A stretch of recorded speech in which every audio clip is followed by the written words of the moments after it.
I have the huge honor and privilege of working for a company that makes my services available at no charge to these nonprofits, and we help them become profitable in the commercial market. And then that enhances their mission, and they can serve the people with disabilities. I'll ask an audience when I'm training, show of hands, how many people have disabilities? And a few hands go up. And then I'll say, how many of you will have disabilities in your lifetime? Usually maybe half the audience guesses.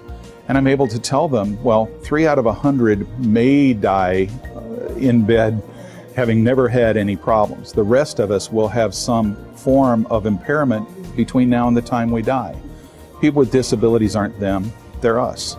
And so the tools that ASQ uses, that ASQ promotes, should be just as accessible to a person with disabilities as to the rest of us, because the rest of us are going to become them eventually.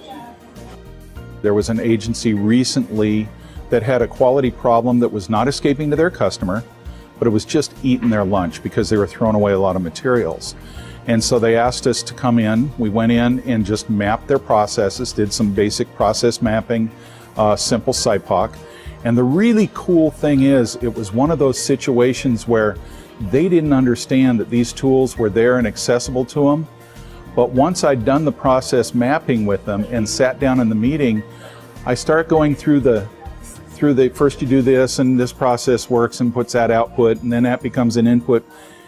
About the 4th line, they said, okay, we got it, you can go now. So I call them back a couple weeks later and I said, can I help you? And they said, oh yeah, you can help us again, but not yet. We're still digesting what you gave us already, and they were making use of the tools. Bottom line, in the first 3 weeks, they reaped $15,000 cost savings by making improvements in their process. And it wasn't because of anything magic I did. All I did was make the tools accessible to them. The reason that I believe that social responsibility is such a key aspect of what we do is because, well, first of all, ethically, it's just the right thing to do. I don't remember who it was, may have been Harry Truman, who said, if you want to hold somebody down, somebody has to stay down there with them to hold them there. I'd rather everybody be elevated.